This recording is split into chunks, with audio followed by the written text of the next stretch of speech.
कहानी की शुरुआत होती है साल 3084 में, जहां चाइना में कई सालों से लंबा युद्ध चल रहा था, जिसमें हजारों लोग अपनी जान गंवा चुके थे। वहां की आबादी बहुत तेजी से कम हो रही थी, इसीलिए वहां के राजा कागेमित्सु दाइगो ने राक्षसों से मदद मांगने का फैसला किया। फिर वो एक खुफिया कमरे में पहुंचा, जहां 48 राक्षसों की मूर्तियां रखी गई थी। दाइगो ने वहां के पंडित को बाहर जाने को कहा, क्योंकि वो अकेले में राक्षसों से बात करना चाहता था। दाइगो ने राक्षसों से कहा कि उसके पिता और सारे भाई इस युद्ध में अपनी जान की बाजी लगा चुके हैं। अगर अब कुछ नहीं किया गया तो उनका सारा वंश ही हमेशा के लिए खत्म हो जाएगा। इसलिए दाइगो ने अपने दुश्मन कानायामा का विनाश करने के लिए राक्षसों से मदद मांगी और उनसे पूछा कि उन्हें बदले में क्या चाहिए। तभी अचानक वहां एक चूहा आ गया, तो दाइगो ने उसे अपनी तलवार के वार से मार डाला। और फिर चूहे की आत्मा ने कहा कि उसकी मदद करने के बदले राक्षसों को उसके होने वाले बच्चे का शरीर चाहिए। आखिरकार दाइगो ने उनकी शर्त मान ली और कहा कि उसके दुश्मनों को खत्म करने के बदले सभी 48 राक्षस उसके होने वाले बच्चे के शरीर का एक एक अंग रख सकते हैं। इतना कहते ही स्वर्ग से जोरदार बिजली उसके माथे पर आ गिरी, जिससे वहां एक क्रॉस का निशान बन गया। उसी समय पंडित वापस आ गया और उसे पता चला कि दाइगो ने राक्षसों के साथ अपने बेटे के शरीर का सौदा किया है। मगर दाइगो इस सच को बाहर आने नहीं दे सकता था, इसीलिए उसने पंडित को जान से मार डाला। इस घटना के 20 साल बाद हम एक जवान लड़के को देखते हैं, जो एक छोटे से गांव में पहुंचा। वहाँ एक अनाथ लड़की भी थी, जो लड़का होने का नाटक करके अपना गुजारा कर रही थी। बचपन में ही उसके माँ बाप गुजर गए और अब उसका इस दुनिया में कोई नहीं था, इसीलिए उसे छोटी मोटी चोरियां करके अपना गुजारा करना पड़ता। उधर वो जवान लड़का नकाब पहनकर अपने शिकार को ढूंढता हुआ एक बार में घुस गया। डांस के दौरान स्टेज पर एक मुखौटे वाली औरत आई, तो वो लड़का स्टेज की ओर बढ़ा। कुछ सिक्योरिटी गार्ड्स ने उसे रोकने की कोशिश की, मगर वो सबको धूल चटाकर आगे बढ़ गया। फिर एक तलवारबाज ने उस पर हमला किया, पर उस लड़के ने अपनी बाजू से उसकी तलवार रोक दी, मगर तलवार के वार से उसकी बाजू कट गई और उसकी जगह लगा हुआ एक ब्लेड सामने आया। फिर उस लड़के ने तलवारबाज को बुरी तरह पीट दिया और अपनी बाजू में लगे ब्लेड से उस औरत का मुखौटा काट डाला। तब उसका असली चेहरा सबके सामने आया, जिसे देखते ही वो समझ गए कि ये एक राक्षसनी है, जो एक इंसान का भेष बनाकर रह रही थी। तभी अचानक वो राक्षसनी एक वहशी कीड़े के रूप में आ गई और लड़के के ऊपर हमला कर दिया। उसने अपने पंजों से लड़के की जान लेने की कोशिश की, पर जख्मी होने के बावजूद भी अचानक लड़की का शरीर एकदम पहले जैसा हो गया। उधर वो अनाथ लड़की बाहर से गुजर रही थी, तो उसने कई लोगों को बार से भागते हुए देखा। कुछ देर बाद वो खुद भी बार में घुस गई, क्योंकि बाहर कुछ लड़के उसके पीछे पड़े हुए थे। लड़कों की गलती भी नहीं थी, इस लड़की ने ही उनके पैसे चुराए थे। खैर, अंदर आते ही उसने देखा कि उस लड़के ने अपनी बाजू में लगे ब्लेड से राक्षसी केकड़े का सर धड़ से अलग कर दिया। फिर उसने अपनी टूटी हुई बाजू उखाड़कर वापस जोड़ी और इधर केकड़े के पूरे शरीर के चीथड़े उड़ गए। लेकिन जल्द ही एक लड़का उस लड़की का पीछा करते हुए बार में पहुंचा और उससे अपने पैसे वापस मांगने लगा। पर तभी उन दोनों की नजर उस योद्धा लड़के पर पड़ी, जिसकी बाईं बाजू अपने आप पैदा हो रही थी। फिर जैसे ही वो चलने लगा तो अचानक से जमीन पर गिर गया। अब उसका नकली पैर टूटकर गिर गया और उसकी जगह नया असली पैर आ गया। इसके बाद वो नकली पैर वहीं धूल में मिल गया। ये देखते ही वो लड़का और लड़की काफी ज्यादा डर गए और उन्होंने भागने की कोशिश की, मगर फिर वो योद्धा लड़का उनकी ओर बढ़ा और अचानक उसने अपनी आंख की पुतली बाहर निकालकर पूछा कि वो कैसा दिखाई दे रहा है। ये देखकर वो लड़का लड़की इतने ज्यादा डर गए कि तुरंत वहां से भाग निकले, मगर रास्ते में उस चोर लड़की ने लड़के पर पीछे से वार करके उसे बेहोश कर दिया और अपनी जान बचाकर भाग गई। इसके बाद वो एक बूढ़े आदमी के पास पहुंची और उससे इस योद्धा लड़के के बारे में पूछा। बूढ़े आदमी ने कहा कि 20 साल पहले एक जादूगर अपने जादू को और बेहतर करने के लिए एक नदी किनारे कुछ जड़ी बूटियां इकट्ठा कर रहा था। तभी उसकी नजर नदी में बहते हुए एक लकड़ी के बर्तन पर पड़ी।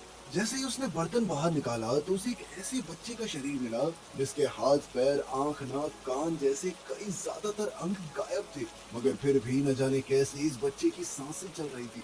तब वो आदमी उसे अपने घर ले आया और उसे जिंदा रखने का फैसला किया। फिर उसने खुद इस बच्चे को नया शरीर देने का सोचा। फिर वो जादूगर एक गांव में पहुंचा, जो युद्ध के कारण तबाह हो चुका था, और वहां से मरे हुए लोगों का शरीर इकट्ठा करके लाया। घर आकर उसने लाशें पिघलाई और उसमें अपनी खुफिया जड़ी बूटियां मिला दी, जिसके बाद एक ऐसा जादुई पानी तैयार हुआ जो इस बच्चे को जीवन दान दे सकता था। इसके बाद उसने एक पानी में बिजली मिलाकर एक दिल बनाया। फिर उसने एक एक करके सभी अंग बनाए और बच्चे के शरीर से जोड़ दिए। थोड़ी देर बाद वो बूढ़ा आदमी जो कहानी सुना रहा था उस जादूगर के घर गया। उसने जादूगर को एक तलवार दी और कहा कि यह तलवार भविष्य में इस बच्चे के काम आएगी, क्योंकि उसमें राक्षसों को खत्म करने की शक्ति है। फिर बूढ़े आदमी के जाने के बाद जादूगर ने बच्चे को बिजली का झटका दिया, जिसके बाद बच्चा जिंदा होकर खड़ा हो गया। तब जादूगर ने उसकी बाजू में ब्लेड्स डालकर अपने बनाए अंग जोड़ दिए। बाद में जब बच्चा थोड़ा बड़ा हुआ तो जादूगर ने उसे मार्शल आर्ट्स की ट्रेनिंग दी। इस बच्चे की दिमागी शक्ति इतनी ताकतवर थी कि वो अंधा और बहरा होने के बावजूद भी बहुत जबरदस्त योद्धा बना।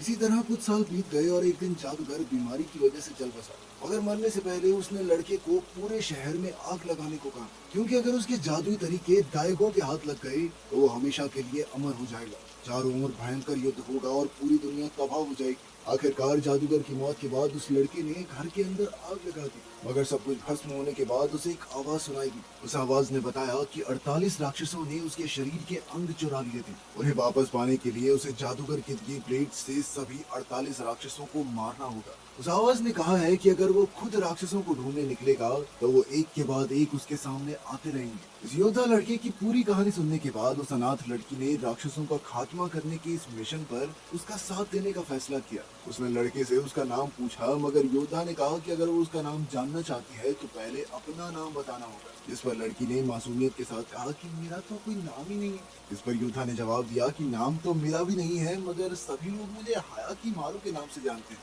जिसके बाद लड़की ने कहा कि ऐसे तो तुम मुझे डोरोरो बुला सकते हो। खैर, अब हायाकीमारू ने डोरोरो को अपने साथ आने से रोकने की बहुत कोशिश की, मगर वो भी ढीठ थी, इसलिए हायाकीमारू को उसकी जिद के सामने हार माननी पड़ी। इसके बाद जब वो एक नदी किनारे आराम कर रहे थे तो एक बड़ा सा राक्षसी बच्चा उनके सामने आ गया। तब हायाकीमारू उसके पीछे एक तबाह हो चुके मंदिर तक पहुंचा। फिर हायाकीमारू ने बताया कि इस मंदिर में बहुत सारे बच्चे मरे, जिसके बाद उन सबकी आत्माओं ने मिलकर इस राक्षसी बच्चे को जन्म दिया। फिर डोरोरो कुछ घंटों बाद सोकर उठी तो उसे कुछ आवाजें सुनाई दी। हायाकीमारू ने बाहर जाकर देखा कि एक पति पत्नी यहाँ मरे बच्चों की आत्माओं के लिए चढ़ावा लाए थे।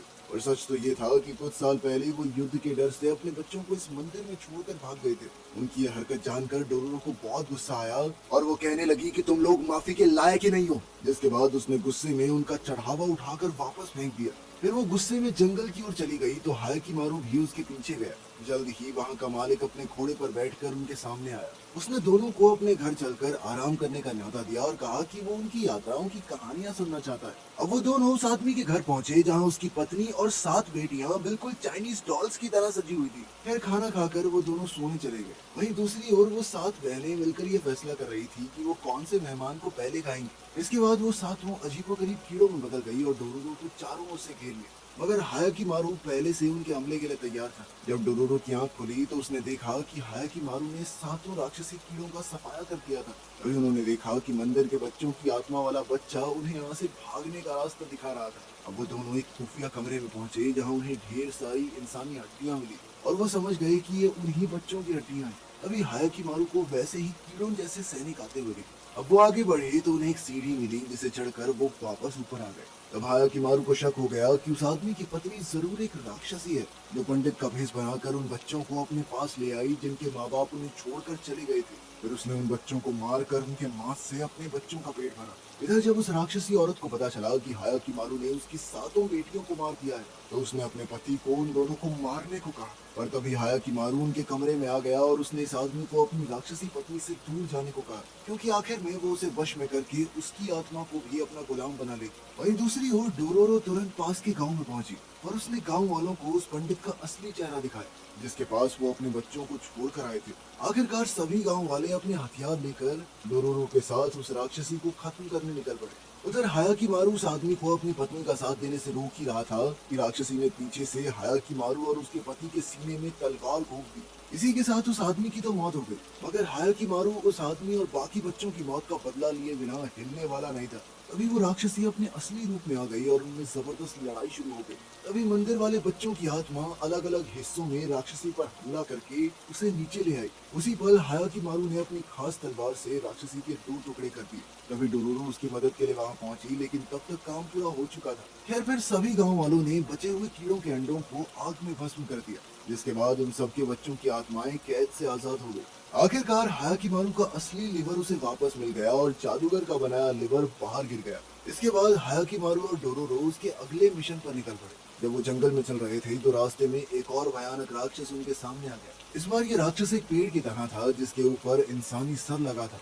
उस राक्षस ने अपने घने बालों से हायाकीमारू को पूरी तरह जकड़ लिया और उसे वहीं दबोच कर मारने की कोशिश की, पर हायाकीमारू जैसे तैसे आजाद हो गया।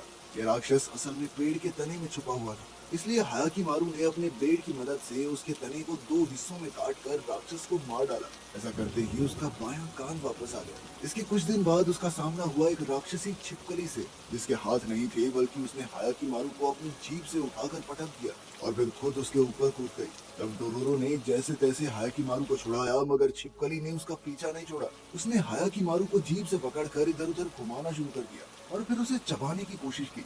तब डोरोरो ने अपने चाकू से छिपकली की आंख फोड़ डाली और हायाकिमारू सीधा नीचे आ गिरा। फिर हायाकिमारू ने अपनी तलवार से छिपकली की जीभ काट डाली, लेकिन फिर भी वो छिपकली उस पर लगातार हमला करती रही। वो बाहर से छिपकली को खत्म नहीं कर सकते थे क्योंकि उसकी चमड़ी बहुत ज्यादा मोटी थी। अब हायाकिमारू ने उसके मुंह में घुसकर अंदर से उसका पेट काटने का फैसला किया। उसने ऐसा ही किया और अंदर से छिपकली को चीर डाला, जिससे वो वहीं भस्म हो गई। आखिरकार हायाकिमारू को अपना गला वापस मिल गया, जिसके बाद उसने जिंदगी में पहली बार अपनी आवाज सुनी। इसके बाद उनका अगला युद्ध हुआ एक राक्षस से जो एक बाज के रूप में था। हायाकिमारू ने हवा में ही उससे जबरदस्त लड़ाई की, मगर बाज ने उसे अपनी पीठ से नीचे गिराकर उस पर एक बड़े पत्थर से हमला कर दिया। फिर उसने हायाकिमारू को पहाड़ी से नीचे धक्का दे दिया, मगर हायाकिमारू ने अपने ब्लेड को पत्थर में गाड़ कर खुद को गिरने से बचाया। उसी पर डोरोरो ने बाज के सर पर पत्थर से हमला करके उसका ध्यान भटकाया, जिसके बाद वो बाज उसके पीछे लग गया। तभी हायाकिमारू ने मौका देखकर उसके चेहरे पर लगातार जोरदार वार किए और आखिरकार उसने अपनी तलवार से बाज का सर धड़ से अलग कर दिया। मगर मरने से पहले बाज ने कुछ ऐसा कहा जिससे हायाकिमारू सोच में पड़ गया। उसने कहा कि अगर तुम किसी से नफरत करना चाहते हो तो अपने पिता से करो। वही आया था हमारे पास तुम्हें कुर्बान करने, हम नहीं गए थे। ये कहते ही बाज का शरीर भस्म हो गया और हायाकिमारू की बाईं बाजू वापस आ गई, मगर अब उसका मन सवालों से घिर चुका था। खैर फिर वो आगे बढ़े और कुछ किलोमीटर चलने के बाद कामियामा और दाइगो राज्य की सरहद पर आ पहुंचे।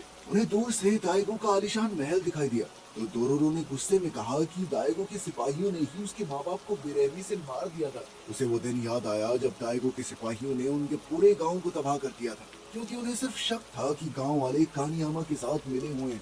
उस वक्त डोरोरो और उसकी माँ ने छुप कर पूरे गाँव को तबाह होते हुए देखा और उनकी आंखों के सामने ही सिपाहियों ने डोरोरो के पिता को मार डाला। उस दिन पूरे गांव में सिर्फ डोरोरो और उसकी माँ ही जिंदा बचे थे। फिर उन्हें अपना गुजारा करने के लिए दर बदर भटकना पड़ता। तब डोरोरो की माँ ने उसे समझाया कि उसे तब तक एक लड़के की तरह जीना होगा जब तक उसे अपने पिता की तरह एक सच्चा और अच्छा मर्द न मिल जाए। इसके कुछ हफ्तों बाद डोरोरो की माँ भी चल बसी। तब डोरोरो ने कसम खाई थी कि वो दाइगो और उसके परिवार के हर सदस्य को मारकर अपने माँ बाप की मौत का बदला ली। अब हायाकिमारू की दाएं बाजू ठीक हो गई थी, इसीलिए उसने अपना ब्लेड निकालकर युद्ध के मलबे में से एक तलवार से जोड़ दिया। कुछ ही देर में दाइगो के 3 सिपाही उनसे वहां पूछताछ करने आ पहुंचे। डोरोरो उन्हें देखते ही भड़क उठी तो सिपाहियों ने उसकी गर्दन काटने की धमकी दी, जिस पर हायाकिमारू ने जमीन पर पड़ी एक खोपड़ी सिपाही के सर पर दे मारी और उधर डोरोरो ने दूसरे सिपाही के पैर में चाकू घोंप दिया। जब हायाकिमारू पहले सिपाही को ठिकाने लगा रहा था तो डोरोरो ने तीसरे सिपाही पर भी वार कर दिया और वो सीधा हायाकिमारू के सामने जा गिरा। हायाकिमारू ने एक ही बार से उसका भी काम तमाम कर दिया। फिर डोरोरो ने एक सिपाही की तलवार उठा ली और वो दोनों गांव में आ पहुंचे, लेकिन जल्द ही वहां हायाकिमारू की किसी से हाथापाई हो गई और तब दाइगो के बेटे ताहुमारू की नजर उस पर पड़ी। उसने हायाकिमारू को अपने महल में आने का न्योता दिया और अपनी फौज में शामिल होकर देश के लिए लड़ने को कहा। फिर ताहुमारू हायाकिमारू को अपने पिता दाइगो से मिलवाने वाला था, लेकिन उससे पहले उसकी माँ उनके सामने आ गई। हायाकिमारू को देखते ही उसकी माँ ने पूछा कि उसके गले में एक कपड़ा कहाँ से आया। जैसे ही हायाकिमारू ने रानी के हाथ को छुआ तो उसे वो दिन दिखाई दिया जब उसकी माँ ने उसे नदी में बहा दिया था। असल में दाइगो ने उसे अपने बेटे को फेंक देने पर मजबूर किया था और उसके पास कोई दूसरा चारा न होने पर उसने हायाकिमारू को एक लकड़ी के बर्तन में रखकर नदी में बहा दिया। तब जाकर हायाकिमारू को एहसास हुआ कि वही दाइगो का पहला बेटा है। इधर उसकी माँ उसे ताहोमारू कहकर वहीं बेहोश हो गई। उसके छोटे बेटे ने अपनी माँ को संभाला। तब हायाकिमारू मौका देखकर वहां से बाहर आ गया। थोड़ी देर बाद रानी ने दाइगो को बताया कि उनका पहला बेटा वापस लौट आया है, मगर दाइगो को उस पर यकीन नहीं हुआ और उसने कहा कि रानी पागल हो चुकी है। बाद में डोरोरो एक नदी किनारे हायाकिमारू से दोबारा मिली तो हायाकिमारू ने खुलासा किया कि वो दाइगो का पहला बेटा है। डोरोरो को उस पर यकीन नहीं हुआ तो हायाकिमारू ने उसका हाथ थामा और उसे वो सब दिखाया जो महल में हुआ था। अब हायाकिमारू ने डोरोरो से कहा कि तुम मुझे मार डालो, क्योंकि उसने दाइगो के वंश का खात्मा करने की कसम खाई थी। और डोरोरो तो इस बात से इतनी हैरान थी कि वो वहीं जमकर खड़ी रह गई। तब हायाकिमारू उठकर जाने लगा और उसने कहा कि वो आज के बाद डोरोरो के सामने कभी नहीं आएगा। मगर तभी डोरोरो ने उसके पीछे दौड़कर उसकी पीठ में चाकू भोंक दिया। अभी अचानक वही बूढ़ा आदमी उनके सामने आ गया जो शुरुआत से लेकर अब तक हायाकिमारू की पूरी कहानी देख रहा था। उसने हायाकिमारू को बताया कि उसके पिता दाइगो ने 48 राक्षसों को उसके शरीर के अंग देकर बदले में अपने राज्य की रक्षा की थी। अब हायाकिमारू ने कहा कि वो भी अपने पिता के शरीर के 48 अंग अलग अलग काटेगा ताकि उसे भी हायाकिमारू की तड़प का एहसास हो सके। लेकिन तब डोरोरो ने उसे ऐसा करने से रोका क्योंकि चाहे कुछ भी हो जाए वो अपने पिता की जान नहीं ले सकता।